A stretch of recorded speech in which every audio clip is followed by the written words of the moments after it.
E olha só, gente, a gente volta a falar agora sobre as tensões entre Estados Unidos e Venezuela, porque com a pressão crescente da Casa Branca contra o regime de Maduro, crescem os temores de um eventual ataque entre os dois países. Agora, qual que é a real dimensão de poder de americanos e venezuelanos? Qual que é a discrepância, a distância por aí, no caso de um conflito? Quem chega aqui para explicar isso tudo para a gente é o nosso editor de internacional, Diego Pavão.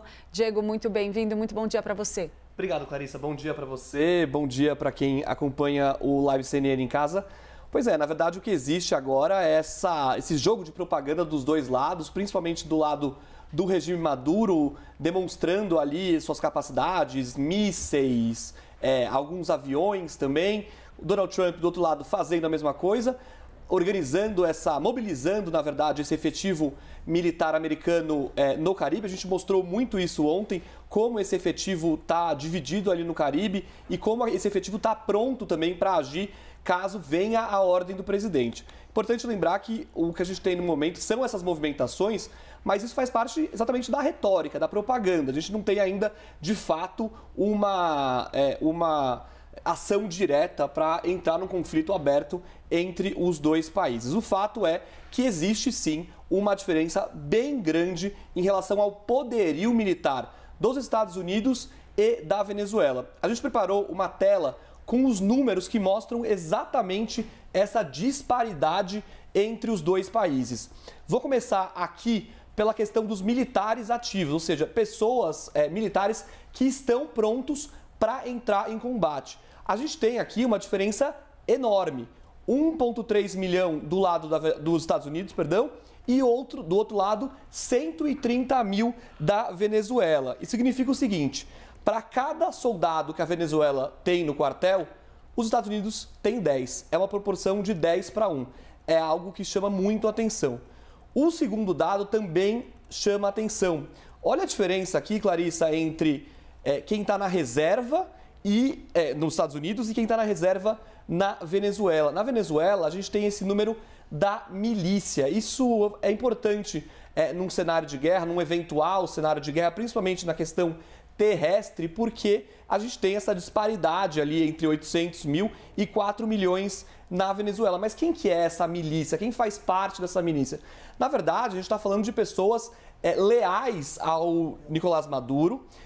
Na verdade, é um exército ideológico, é um exército que não conta com grandes capacidades técnicas nem tecnológicas para enfrentar os Estados Unidos. Só que essa milícia tem um lado importante, que é o seguinte: elas são as pessoas da população, são servidores, são idosos que recebem ali algum treinamento, mas porque são leais ao chavismo de certa forma. E aí essas pessoas poderiam enfrentar o exército americano numa eventual invasão terrestre, algo extremamente improvável, não é algo que se fala nesse momento, mas isso faria a guerra se alongar e ser até uma guerra mais sangrenta. Se a gente for pensar naquelas entradas, naquelas investidas de milícias, de guerrilha, que a gente já viu em alguns outros conflitos no mundo. Mas é algo que chama atenção, que é justamente essa parte da população que é leal ao ditador Nicolás Maduro, tão leal que lutaria por ele uma eventual invasão terrestre americana.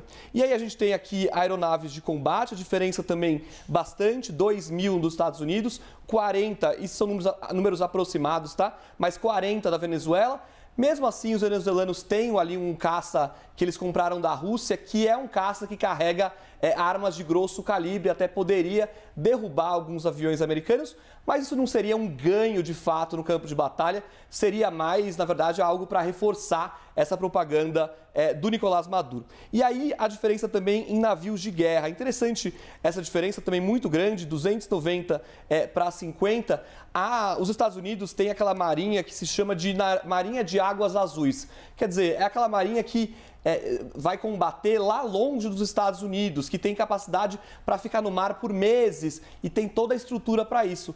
Do outro lado, a Venezuela tem a Marinha de Águas Verdes, que se chama nesse contexto de defesa e segurança. O que é essa marinha? É aquela marinha que só fica perto da costa, que só defende o litoral, só fica ali perto e que precisa ficar perto da costa para garantir ali uma infraestrutura mais ou menos fácil ali de combate, Clarissa. Agora, Diego, essa imagem das milícias. A gente vê, você explicou ali já pra gente quem são essas pessoas, quem faz parte desse grupo. Porque o número destoa muito e dá ali a impressão de que poderia haver, de fato, uma reação muito grande numa invasão terrestre.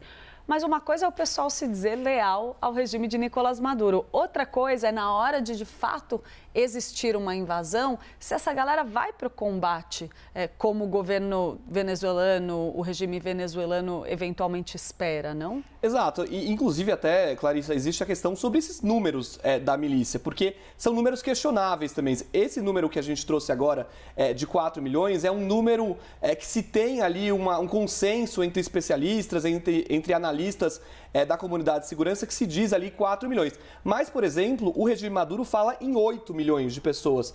Quer dizer, não dá muito para confiar quando a gente fala desses números, porque esses números, de certa forma, reforçam a propaganda, a ideia de propaganda do regime Maduro, que é algo que está muito em alta agora por parte do regime, justamente porque ele quer entrar também nessa retórica de ameaça que está sendo usada por Donald Trump nos Estados Unidos. Mas sim, é difícil dizer quantos sairiam mesmo para defender o regime Maduro numa eventual investida terrestre dos Estados Unidos, algo que, de novo, extremamente improvável de acontecer num momento como esse, mas, claro, é algo que poderia ser uma certa armadilha do regime Maduro num caso desse, ainda que seja improvável. Eu falava agora há pouco dessa questão da milícia, porque isso envolveria uma outra dinâmica do conflito, que seria a questão de guerrilha. Isso faria a guerra ser um pouco mais longa, mais sangrenta. O governo, uma guerra mais longa, mais sangrenta, pressiona a opinião pública a pedir uma retração de tropas, por exemplo, no caso dos Estados Unidos. Então, é algo que também teria que ver quantos deles exatamente compareceriam para defender o Maduro numa eventual e improvável investida terrestre dos Estados Unidos. Muito obrigada por essa roda aqui.